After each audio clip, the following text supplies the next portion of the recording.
Medina থেকে ৩০০ mile দূর একজন যুবক রওনা দিল মদিনায় আসবে। উটের পিঠে সওয়ার হয়ে রওনা দিয়েছে। দিনকে দিন রাতকে রাত সফর করে করে মদিনার দিকে আগাইতেছে। প্রচণ্ড গরম, দিনের বেলা সফর করা যায় না, রাতের বেলা সফরটা হলো মরুভূমিতে সহজ। এজন্য দিনের বেলা গুহার ভিতরে সময় কাটায় আর রাতের বেলা সফর করে। প্রচণ্ড গরম সহ্য করা যায় না। রাস্তায় বহুদূর পাড়ি দেওয়ার পর মদিনার কাছাকাছি পৌঁছে গেল, পেয়ে গেল একটা খেজুরের বাগান। যুবক মনে মনে ভাবতেছে এই বাগানে একটু বিশ্রাম নিব, গাছের তলায় একটু বিশ্রাম নিব।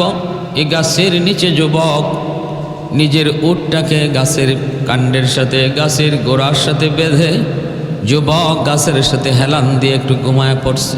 চোখ লেগে গেল, ঘুম ধরল। এই দিকে তার উট রশি ছিঁড়ে এই জায়গা ত্যাগ করে অন্য জমিতে চলে গেল। যেই জমিটাতে উট গেল ওই জমির মালিক মাত্র খেজুরের চারাগুলি লাগাইছে। উটটা যায় খেজুরের চারাগুলি নষ্ট করে ফেলল। এদিকে সে তো ঘুমন্ত, জানে না, জানার কথাও না। ঘুমন্ত মানুষ জানবে কেমন করে? ঘুম থেকে ওইটা দেখে তার উট কাছে নাই। খুঁজতে শুরু করলো। খুঁজতে খুঁজতে যায় দেখে তার উট একটা চারা গাছের বাগান নষ্ট করেছে। আর ওই বাগানের মালিক একজন বৃদ্ধ মানুষ। সে বাগান দেখতে এসেছিল, জমিটা দেখতে এসেছিল। এসে দেখে তার চারাগুলি একটা উট নষ্ট করে ফেলেছে। মুরব্বী মানুষ খুব ক্ষেপে গেল। হাতের মধ্যে একটা পাথরের টুকরা হাতে নিয়ে উটের দিকে ঢিল মারলো। গুসায় হওয়াটাই স্বাভাবিক, নিজের সম্পদ নষ্ট হয়েছে, একটু গুসা চলে আসছে, ঢিল মারছে। এই ঢিলটা যায় উটের মাথায় লাগলো, সাথে সাথে মাথাটা ফেটে গেল। ফিনকি দিয়া রক্ত বের হতে লাগলো। রক্ত বের হতে হতে কিছুক্ষণের ভিতরে উটটা মারা গেল। এবার মুরব্বী মানুষ, জমির মালিক মনে মনে কয়, হায় আমি এটা কি করলাম, আমি এটা কি করলাম, আমি তো জানি না, আমি তো বুঝতে পারি নাই উটটা মারা যাবে, এটা আমি কি করলাম। এই বইলা মালিক, জমির মালিক এই জায়গায় বসে থাকলো। উটের মালিক যুবক যখন খুঁজতে খুঁজতে এই জায়গায় আসে, আইসা দেখতে পেল তার উটও আছে কিন্তু জীবিত না, উটটা মারা গেছে। আর পাশে একটা বৃদ্ধ মানুষ বসে আছে। ডাক দিয়া কয়, আমার উটটা রেখে মারলো। মুরব্বী মানুষটা কয়, বাবা জমিটা আমার, চারাগুলি উটটা নষ্ট করেছে, একটু গুসা উঠছে, আর এই গুসা থেকে একটা ঢিল মারছিলাম, এই ঢিলটা মাথায় পড়ে মাথা ফেটে রক্ত বের হয়ে তোমার উটটা মারা গেল। বাবা আমি বুঝতে পারি নাই, আমি বুঝি নাই উটটা যে মারা যাবে। যুবক ক্ষিপ্ত হয়ে গেল, কয় আমি এখন যাব কেমন করে, এত দূরের লম্বা সফর, আমি এখন কেমন করে মদিনায় যাব? আপনি আমার উটটা হত্যা করলেন, উটটা মারলেন। এই বলে তারও উঠছে গুসা। তারও কি উঠছে?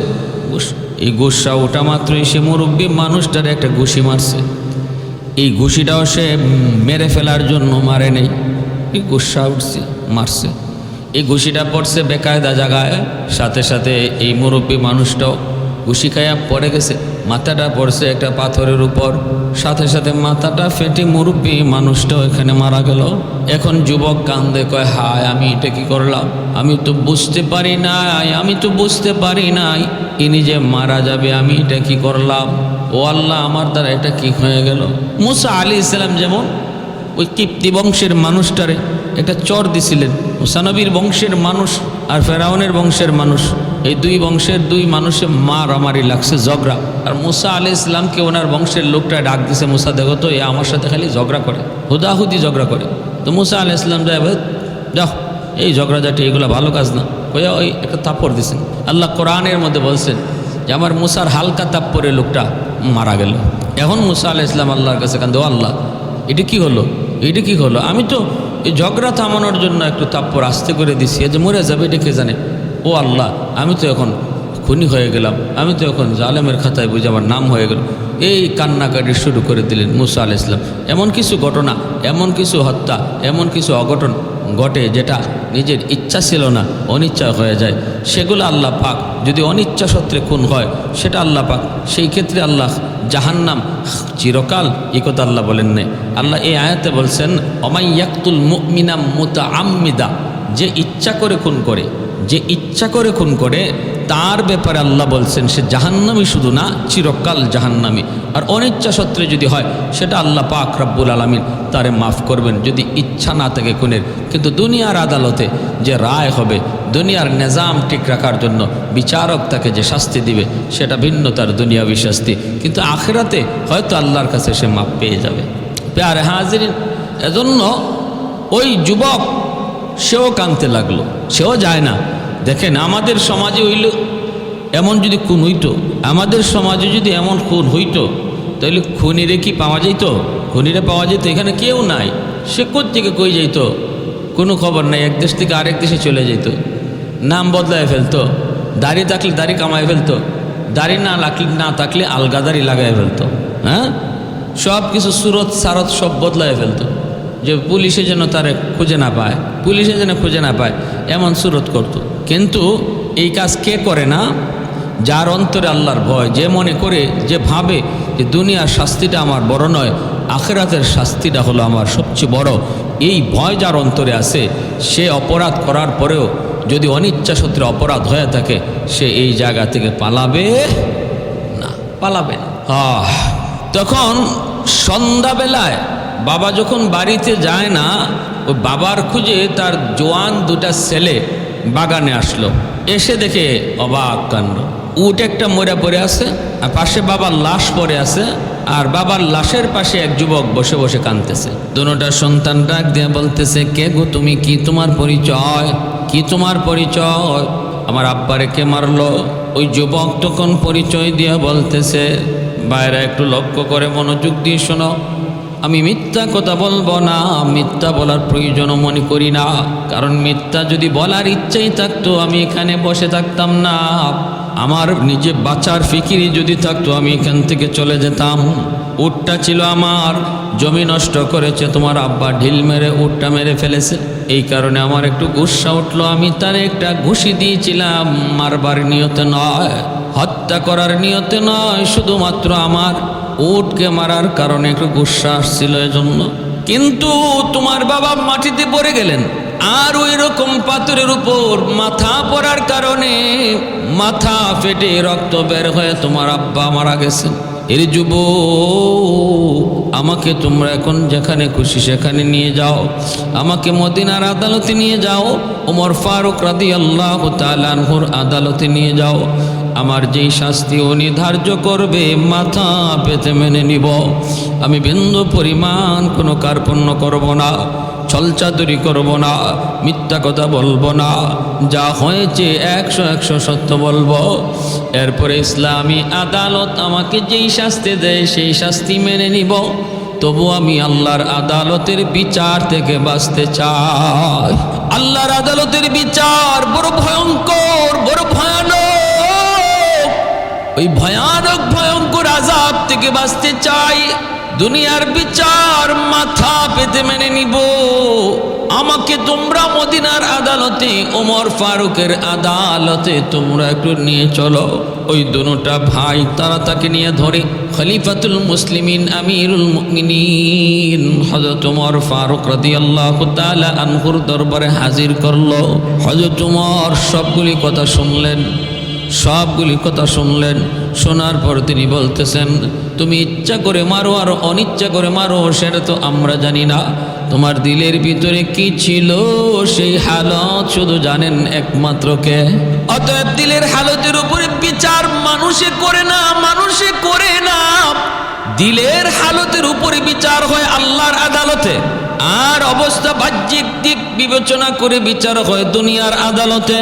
তুমি খুন করেছো, এটাই সত্য, নিজেও স্বীকার করতেছো তুমি খুন করেছো, অতএব খুনের বিচার হলো খুন, খুনের বদলা হলো খুন, চোখের বদলা চোখ, হাতের বদলা হাত, পায়ের বদলা পা, খুনের বদলা খুন। ওয়ালাকুম ফিল কিসাসি হায়াতুন ইয়া উলিল আলবাব, আল্লাহ পাক রব্বুল আলামিন বলে, আমি কেসাসের ভিতরে তোমাদের জন্য হায়াত রেখে দিয়েছি।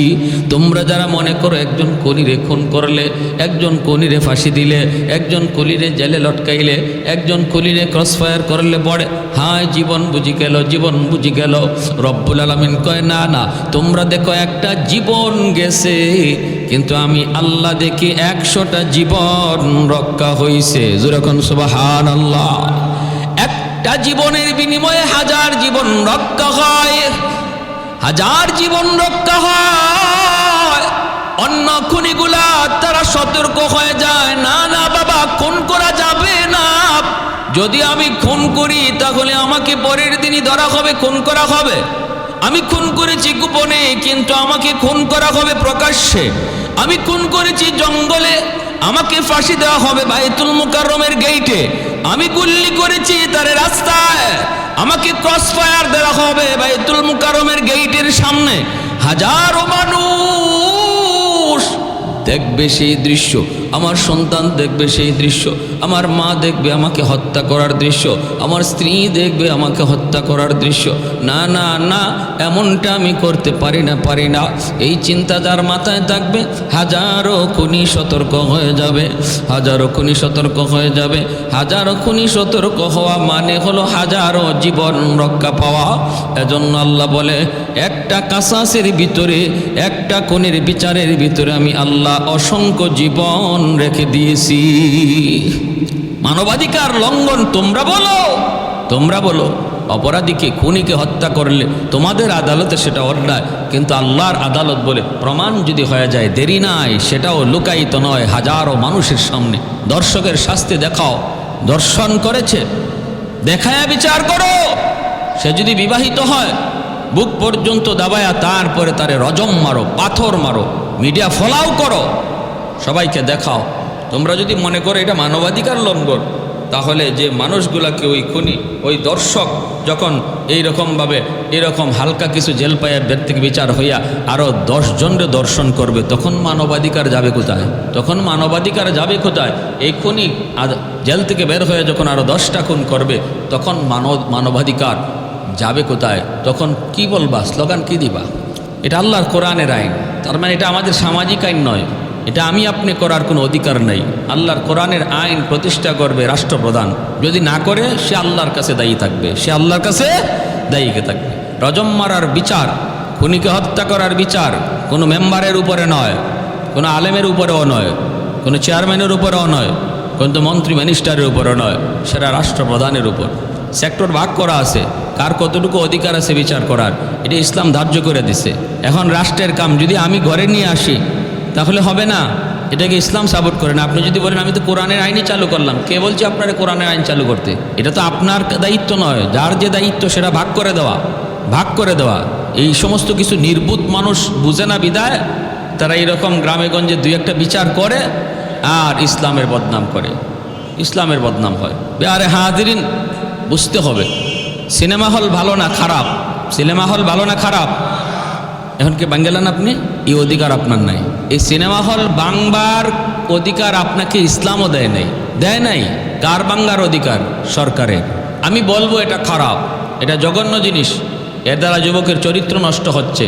প্রশাসনকে জানান, দায়িত্বশীল যারা আছে তাদেরকে নিউজ দেওয়া, এটা জনগণের দায়িত্ব, বাংলা জনগণের কাজ নয়, এটা কাজ হলো সরকারের। করে না যে বলে না করলে ও জবাব দিবে, সেটা আমার নয়। বুঝে আসছে ভাই?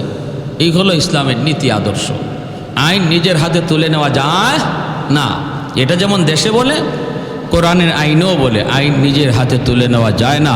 আইন কার কতটুকু, কে কোনটা করবে, কার দায়িত্বে কোনটা, সের সেক্টরগুলো ভাগ করা। খলিফাতুল মুসলিমিন হযরত ওমর ফারুক রাদিয়াল্লাহু তাআলা আনহুর দরবারে খুনিকে আনা হয়েছে। এই 2 ভাই মিললে পারতো না যুবককে ওইখানে খুন করে ফেলতো? তুই আমার আব্বার হত্যা করছো, তোরে আর জীবিত রাখবো না, মেরে ফেলবো না, শরীয়তে নিষেধ, পরিষ্কার নিষেধ। এজন্য তারাও ধরে নিয়ে আসছে। সে যুবকও নিজেরে বলছে, দেখো আমি যদি বাঁচতে চাইতাম আমি এখান থেকে আরও আগেই চলে যেতে পারতাম, তোমরা আমার কোনো খবরও পাইতা না। মদিনায় আমার কোনো আপন বলতে কেউ নেই, আমার আত্মীয় স্বজন কেউ নাই, বাড়ি নাই, ঘর নাই। আমি তো সেই 300 মাইল দূর থেকে এসেছি, আমি চলে যেতে পারতাম, কিন্তু আমি যাব না, আখেরাতের আদালতকে ভয় করতেছি। চলো আমারে তোমরা মাইরো না, ওমর ফারুকের আদালতে চলো, বিচার যা হবে মাথা পেতে নেব। তবু আল্লাহর আদালতে বাঁচতে চাই। হযরত ওমর ফারুক রাদিয়াল্লাহু তাআলা আদালতে আনা হলো।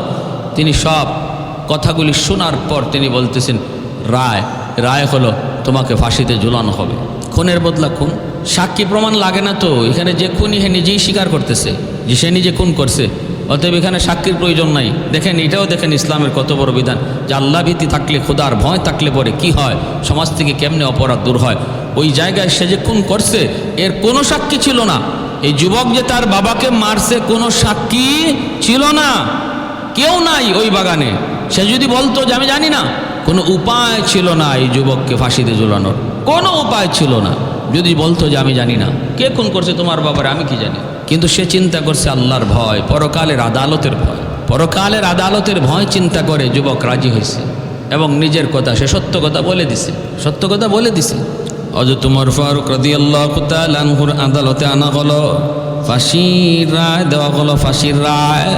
হযরত ওমর যখন ফাঁসির রায় শুনাইলেন, মদিনার মসজিদে নববী তখন আদালত, মসজিদে নববী হলো আদালত। বিচারক হযরত ওমর, অর্ধ পৃথিবীর বাদশাহ হযরত ওমর, যার নাম শুনলে পরে বেঈমানরা তরতর করে কাঁপত, এত গরম। হযরত ওমর যখন এই রায় দিলেন, দিয়া বলতেছেন, যুবক মনে কিছু আশা আসেনি, শেষ আশা, মনে শেষ ইচ্ছা কোনো কিছু আছে কিনা একটু বলো। তোমার রায় তো তুমি শুনছো ফাঁসি। যুবক খুশি মনে মাইনে নিছে, আমার রায় ফাঁসি, আমি মেনে নিলাম। দুনিয়ার আদালতে ফাঁসিতে আমি ঝুলতে রাজি, তবুও আল্লাহর আদালত থেকে আমি বাঁচতে চাই, পরকালের আদালতে থেকে আমি বাঁচতে চাই। এই বলে যুবক বলতেছে, আমিরুল মুমিনিন একটু সময় সুযোগ আসেনি, আমাকে দিবানি। বলে কি? আমি একটু বাড়িতে যাব, তারপরে আবার চলে আসব। হযরত ওমর বলতেছেন, বাড়িতে যাবা আবার চলে আসবা, এটা তুমি বললা কি? ফাঁসির আসামি বাড়িতে গেলে বুঝি আবার ফেরত আসে? যুবক তখন বলতেছে, আমিরুল মুমিনিন আমি অস্বীকার করলে কেউ আমাকে আপনারা খুনি বানাইতে পারতেন না। নিজের ইচ্ছায় আমি বলেছি আমি খুনি, আমি খুন করেছি। বাড়িতে যাব আমার নিজের প্রয়োজনে নয়, বাড়িতে যাইতেছি আমি একটা ঋণ পরিশোধ করার জন্য। জোরে কোন সুবহানাল্লাহ। কারণ আমার মায়ার নবীর জবানে শুনেছি, আমার নবী বলেছেন শহীদকে আল্লাহ মাফ করে দিবে। আল্লাহ রাস্তায় যারা শহীদ হয় তাদের জান্নাত হলো ঠিকানা, বাইপাস তারা জান্নাতে চলে যাবে। শহীদের নামাজের হিসাব নেওয়া হবে না, রোজার হিসাব নেওয়া হবে না, শহীদের সৎকার হিসাব নেওয়া হবে না। কিন্তু আল্লাহর নবী বলেন, একজন শহীদ যদি কারো কাছে ঋণী থাকে, ঋণগ্রস্ত থাকে, ওই ঋণ আল্লাহ এই ব্যাপারে মাফ করবে না, ঋণের ব্যাপারে আল্লাহ মাফ করবে না। কারো কোনো হক যদি নষ্ট করে থাকে, এই ব্যাপারে আল্লাহ শহীদকেও মাফ দিবেন না। কারো কোনো হক যদি নষ্ট করে, শহীদকেও মাফ দিবেন না। যেই শহীদের নামাজের হিসাব নেওয়া হয় না, সেই শহীদেরও মানুষের হকের হিসাব নেওয়া হয়। এত কঠিন, এত জটিল। আর আজকে আমরা নামাজকেই শুধু এবাদত মনে করি, বান্দার হকরে এবাদতই মনে করি না, মানুষের হকরে কোনো পাত্তাই দেই না। মনে করি নামাজ পড়াটাই বুঝি আল্লাহকে পাওয়ার জন্য যথেষ্ট। অথচ নবী বলেন শহীদের রোজার হিসাব নেওয়া হয় না, কিন্তু শহীদের কাছ থেকে বান্দার হকের হিসাব আল্লাহ নিয়ে নেন। কার হক কতটুকু মারছ, ভাইয়ের হক মারছ, প্রতিবেশীর হক মারছ, স্ত্রীর হক নষ্ট করেছ, সন্তানের হক তুমি নষ্ট করেছ। সন্তানকে যা শিখাইবার কথা তা শিখাও নাই, সন্তানকে যা জানাইবার কথা তা জানাও নাই, সন্তানকে যা বুঝাইবার কথা বুঝাও নাই। সন্তানের হক তুমি বাবা নষ্ট করেছ। এজন্য আল্লাহর আদালতে, দুনিয়ার সব বাবারা আল্লাহর আদালতে জবাব দেওয়া লাগবে, জবাব দিতে হবে। মায়ার নবী বলেন, নামাজের হিসাব যেই শহীদের নাই, হকের হিসাব আল্লাহর আদালতে আছে। এই যুবক কয়েক আল্লাহর নবীর সাহাবী, একটু সময় আমাকে দিবেননি? আমি একটা ঋণ পরিশোধ করার জন্য শুধু বাড়িতে যাব, তাও সেই ঋণটা কোনো মুসলমানের হাত থেকে নেওয়া নয়, একজন ইহুদির কাছ থেকে আমি সদাই কিনতাম। এই সদাই টাকাটা এখনো দেওয়া হয় নাই। আমাদের বাড়ির পাশেই বাজার, এই বাজার থেকে আমি বাকিতে মাল আনতাম, এই মালের টাকাটা এখনো পরিশোধ করি নাই। যদি আমি এই হালতে মদিনায় আমার ফাঁসি হয়ে যায় আর আমাকে কবর দেওয়া হয়, এই কবর তার কাছে গেলে পড়ে সে তখন বলবে মুসলমান জাতটা বড় খারাপ, মুসলমান হক রক্ষা করে না, মুসলমান জাত তুইলা গালি দিবে গো নবীর সাহাবী, নবীর সাহাবী একটু সময় আপনি আমাকে দিবেননি, আমি বাড়িতে যাব, দৌড় দিয়ে চলে আসব, তার হকটা পরিশোধ করে আমি দেরি করব না। আমিরুল মুমিনিন হযরত ওমর ফারুক রাদিয়াল্লাহু তাআলা আনহু তিনিও চিন্তায় পড়ে গেলেন, ঘটনা তো বড় জটিল, সুযোগ দেওয়া তারে প্রয়োজন, ফিরে আসবা কিন্তু গ্যারান্টি তো আমরা দিতে পারি না, গ্যারান্টি দিতে পারি না, তোমার জামিন হবে কিনা। তখন যুবক কয় আমিরুল মুমিনিন মদিনা আমার বাড়ি না, মদিনা আপার আপন বলতে কেউ নাই, ভাই নাই, বোন নাই, বন্ধু নাই, বান্ধব নাই, এই মদিনা শহরে আমার আপন কেউ নাই, জামিন হবে কে, কারে আমি জামিন বানাবো? আমিরুল মুমিনিন হযরত ওমর বলেন তাহলে আমি তোমাকে এইভাবে ছাড়তেও পারি না, এইভাবে তোমাকে ছেড়ে দিতেও পারি না, তুমি রাজি হয়ে যাও, প্রস্তুত হয়ে যাও ফাঁসিতে ঝোলার জন্য। সাথে সাথে আদালতের চত্বর থেকে, হাউস থেকে একজন হাত উঠে কয় আমিরুল মুমিনিন আমি আমার মুসলিম ভাইয়ের জন্য জামিন হইলাম। কে সেই মানুষ? কে সেই মানুষ যিনি অপরিচিত একজন খুনির জন্য জামিন হলেন? জামিন যে বাড়িতে যাবে ফিরে আসবে কিনা কোনো গ্যারান্টি নাই, কারণ ফিরে আসা মাত্রই তারা ফাঁসিতে ঝুলানো হবে। কে সেই মহান? তিনি হলেন আমার নবীর একজন হাতে গোরা সাহাবী, যার নাম হলো আবু যর গিফারি রাদিয়াল্লাহু তাআলা আনহু। আবু যর গিফারি রাদিয়াল্লাহু তাআলা আনহু তিনি হাত উঠে বলেন আমি জামিন হলাম। আমিরুল মুমিনিন হযরত ওমর ডাক দিয়ে বলতেছেন আবু যর কেমনে তুমি প্রস্তাব রাজি হইলা, কেমনে তুমি এটার এই পক্ষে রায় দিলা, জামিন তুমি কেমনে হইবারে? আবু যর লোকটানে তুমি চিনো? বলে না চিনি না। সে কি তোমার কোনো আত্মীয় না? আত্মীয় না।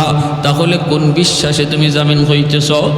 আবু যর গিফারি চোখের পানি মুছে আর কয় আমিরুল মুমিনিন আমার নবীর পবিত্র জবানে শুনেছি আল মুসলিম আকুল মুসলিম, নবী বলেন মুসলমান মুসলমানের ভাই, আর ইমানের সম্পর্কের দ্বারা ভ্রাতৃত্বের সম্পর্ক তৈরি হয়, রক্তের সম্পর্কের চেয়ে ইমানের সম্পর্ক বেশি মজবুত হয়। নবী বলেন ইমানের সম্পর্কে যে তোমার ইমানদার ভাই সেই হলো প্রকৃত ভাই, আর আপন ভাইও যদি ইমানদার না হয় সে তোমার রক্তের নয়।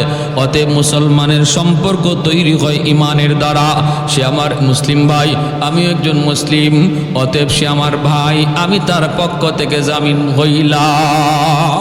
আবু বকর হযরতে আবু যর গিফারি খাদেমে খায়রুল বাশার, হযরতে আবু যর গিফারি খাদেমে খায়রুল বাশার, खिदमतों में जिंदगी भर न बनाया अपना घर, खिदमतों में जिंदगी भर न बनाया अपना घर। আবু যর গিফারি ছিলেন আমার নবীর একজন খাস খাদেম, জোরে কোন সুবহানাল্লাহ। মায়ার নবীর একজন খাস খাদেম ছিলেন আবু যর গিফারি।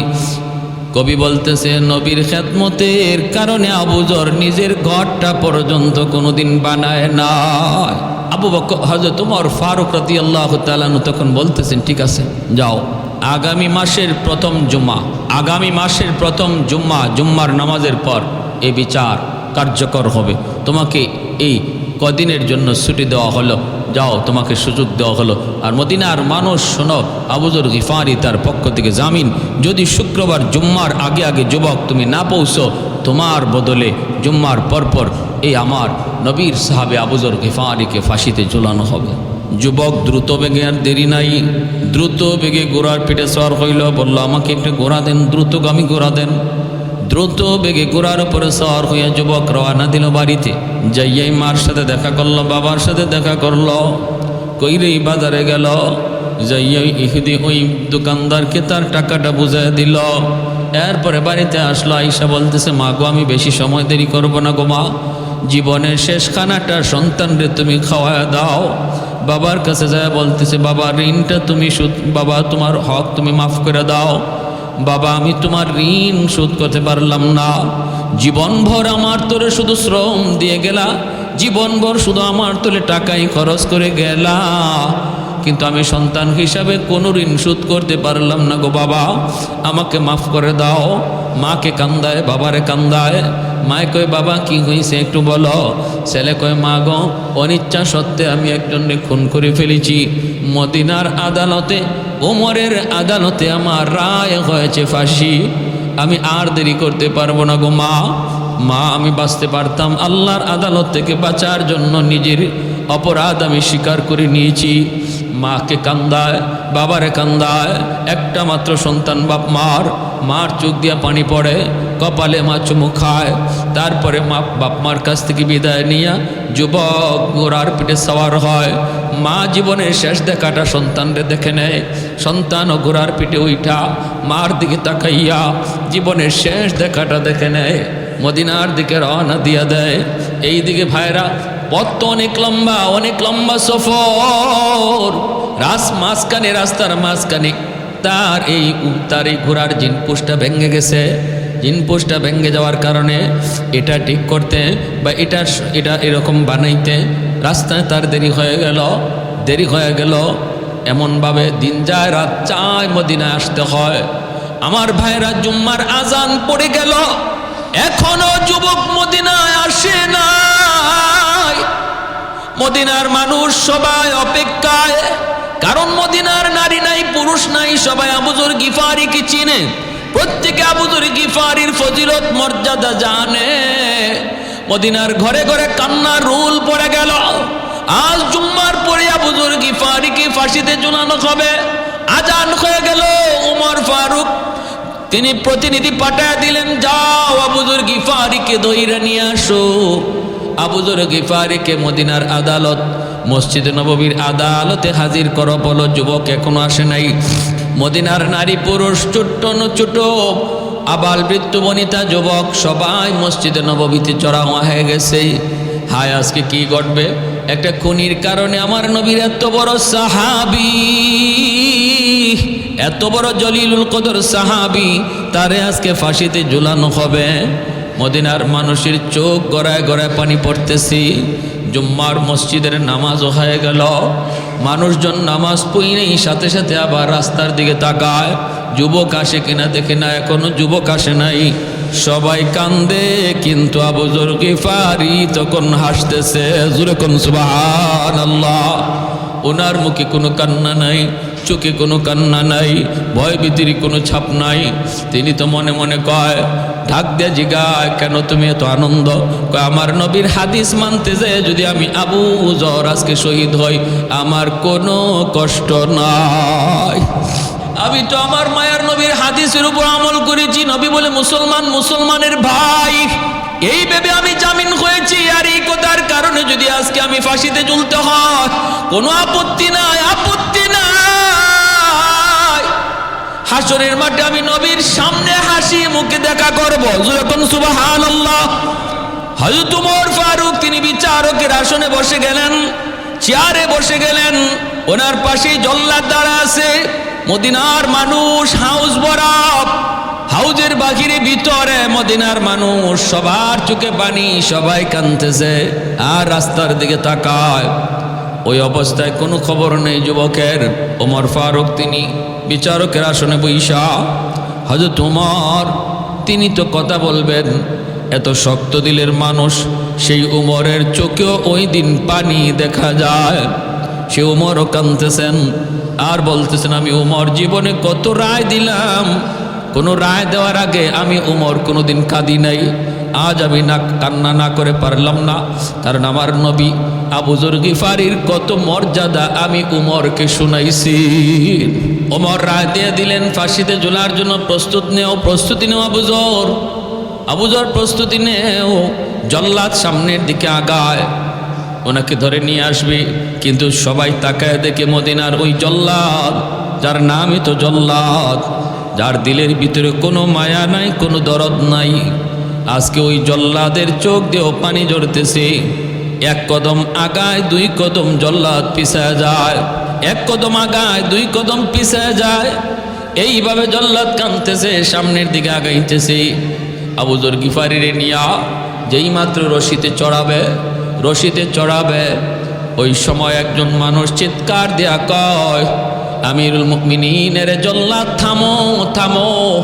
ওই যে দূর থেকে কিছু ধুলাবালি উঠতেছে, মনে হয় কেউ যেন ঘোড়া দৌড়াইয়া আসতেছে। এ জল্লাদ একটু থামো থামো। ওই যে দূর থেকে ঘোড়ার আওয়াজ শোনা যায়, ঘোড়ার আওয়াজ, ধুলাবালি উঠতেছে। সাথে সাথে থেমে গেল জল্লাদ। দেখতে দেখতেই সবাই দেখলো একটা যুবক, ওই সেই যুবক যেই যুবক বাড়িতে গিয়েছিল একজনের পাওনা পরিশোধ করার জন্য। ওই যুবক ঘোড়ার পিঠে সওয়ার হয়ে দ্রুত বেগে হাউজের ভিতরে ঘোড়া সহ ঢুকে পড়ল। ঘোড়া থেকে নাইমে যুবক বলতেছে, আমিরুল মুমিনিন আগে মাপ চাই, আমি নির্ধারিত টাইমে চলে আসতাম, কিন্তু পথে আমার সমস্যা হয়ে গেছে, ঘোড়ার চিন পুষ্টা ভেঙে গেছে, এজন্য আমার দেরি হয়েছে। আর একটা ঘোড়ার মালিকের অপেক্ষা করা লাগছে, এজন্য দেরি হয়েছে, আমি মাপ চাই। আমার ভাই আবু যরকে আপনি বিদায় দিয়া আমাকে ওই জায়গায় লটকায় দেন। প্রতিটা মানুষের চোখে মুখে একটু আনন্দ আসলো। আবু যর গিফারির সরায়া ওই যুবককে সামনের দিকে নিয়ে যাবে। এবার প্রতিটা মানুষ, মদিনার মানুষের আবার হৃদয়ে কম্পন শুরু হলো, কাঁপ শুরু হলো। হায় কেমন যুবক, কেমন যুবক, কেমন যুবক, এ কেমন মুসলমান, কেমন মুসলমান। সুযোগ পেয়েছিল ভাগবার, সুযোগ পেয়েছিল বাড়িতে থাকার, কোনোভাবেই তার ওইখান থেকে আনা যাইতো না, কারণ আত্মীয় স্বজন আপনজন, মা বাবা ভাই বোন সবার কাছে ছিল। এতটুকু ত্যাগ স্বীকার করলো। বাপ মা ভাই বোন আদরের সবগুলা মানুষকে কাঁদাইয়া যেই যুবক মদিনায় চলে আসলো ফাঁসির রশি গলায় দেওয়ার জন্য, সে তো কোনো সাধারণ যুবক নয়, তার অন্তরে তো আল্লাহর ভয়, পরকালের ভয় কম নয়। কি পরিমাণ আছে সেটা আল্লাহ ভালো জানে। আবু যর গিফারি মুক্তি পেলেন, যুবক সামনে যাইতেছে। এরকম একটা যুবকের কথা পাইবা মদিনার মানুষ আবার কাঁদতে শুরু করলো। হযরত ওমর নিজেও তিনি চোখের পানি মুছলেন, আবার ওমরের চোখ দিয়েও পানি আসতে শুরু করলো। ওই দুইটা ভাই দাঁড়ায় আছে, বিবাদী বাদী, তারা দাঁড়ায় আছে। যুবকগুলি যেই দুইটা সন্তান বাবার বিচারের জন্য যুবককে ফাঁসিতে লটকাইতেছে, তারাও দেখতেছে, মদিনার মানুষের চিত্র দেখতেছে, ওমর ফারুকের চোখের পানি তারাও দেখতেছে। তাদের দিলের ভিতরে হিট লাগলো, এ তো কোনো সাধারণ যুবক নয়। ইচ্ছা করে কেউ যদি কাউকে হত্যা করত, তাহলে এত সুযোগ পাওয়ার পরও আবার ফাঁসিতে ঝুলতে আসতো না। অবশ্যই সে অনিচ্ছাকৃত আমার আব্বারে মারছে, ইচ্ছা করে যে মারে সে কোনোদিন এই সুযোগ পাই আবার ফিরে না। যুবক দুটায় কয়, এ জল্লাদ থামো থামো, আমাদের ভাইরে আর ফাঁসি দেওয়া লাগবে না। আজ থেকে আমরা দুই ভাই না, আজ থেকে আমরা তিন ভাই। আমরা মাফ করে দিলাম। ওমর ফারুক রাদিয়াল্লাহু তাআলা আনহু খুশিতে আল্লাহর দরবারে শুকরিয়া আদায় করেন। মদিনার মানুষও খুশি হয়ে গেল। ওই দুই ভাই বলতেছে, আমিরুল মুমিনিন যেই খুনি সুযোগ পাইছে ভাগবার, এরপরও ভাগে না, সে ইচ্ছা করে আব্বারে হত্যা করতে পারে না। আমাদের বুঝ হয়ে গেছে অনিচ্ছাকৃত হত্যাটা ঘটছে, অতএব আর দেরি নাই, আমাদের বাইরে দিয়া দেন। এই যুবককে লইয়া দুই ভাইয়ে বাড়িতে গেছে, যাইয়া মার কাছে যাইয়া বলতেছে, মা গো, আজ থেকে তোমার সন্তান দুইজন নয়, তোমার সন্তান আজ থেকে তিনজন। আমরা দুই ভাই না, আমরা হলাম তিন ভাই।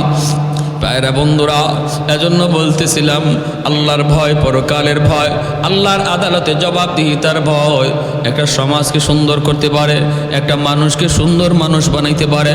একজন চোর, একজন ডাকাত, একজন খুনিকে আল্লাহর ওলি বানাইতে পারে। একমাত্র পথ হলো আল্লাহর ভয়, পরকালে আল্লাহর জবাবদিহিতা। যার অন্তরে যত বেশি থাকবে তার দ্বারা অপরাধ তত কম হবে।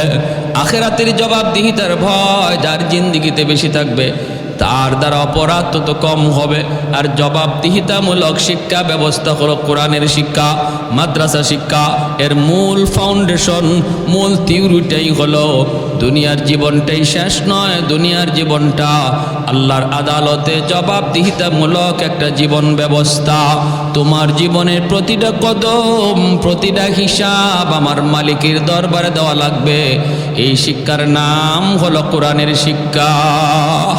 এই শিক্ষাটা যার ঘরে আছে, এই শিক্ষাটা যেই সমাজে কদর আছে, এই শিক্ষাটার সমাজে যার মর্যাদা আছে, এর লালন যারা করে তাহলে তাদের দ্বারাই অপরাধ কম হয়, সমাজ সুন্দর হয়। আর যারা আখেরাতে জবাবদিহিতামূলক জীবনের কোনো চিন্তা নাই, সে মানুষের চোখে ফাঁকি দিয়ে খুন করার চেষ্টা করবে, মানুষের চোখে ফাঁকি দিয়ে জিনা করার চেষ্টা করবে, মানুষের চোখে ফাঁকি দিয়ে সুদ খাওয়ার, ঘুষ খাওয়ার চেষ্টা করবে। আর যার অন্তরে জবাবদিহিতামূলক ফিকির থাকবে, সে টেবিলের নিচ দিয়েও ঘুষের টাকা নেবে না, কারণ সে জানে কেউ দেখে নাই, দেখছেন একমাত্র আল্লাহ, যার সামনে আমার জবাব দিতে হবে। প্যারে হাদিরিন, এজন্য আল্লাহর ভয় আমরা অন্তরে সর্বদা রাখি, যার নাম হলো তাকওয়া, আল্লাহর ভীতি। আর আল্লাহ ভীতি যেই প্রতিষ্ঠানগুলার কারণে আজকে টিকে আছে সমাজের মানুষ, যারা এই খোদা ভীতি যেই সমস্ত শিক্ষার কারণে আজকে পাইতেছে, জানতেছে, ওই সকল প্রতিষ্ঠানকে দিলের থেকে মহব্বত করি, মাদারিসে কওমিয়াকে অন্তর থেকে ভালোবাসি, উলামায়ে কেরামকে দিল থেকে মহব্বত করি। আল্লাহ আমাদের সবাইকে আমল করার তৌফিক দান করুন। যারা সুন্নত পড়ি নাই 4 রাকাত ক্বাবলাল জুমা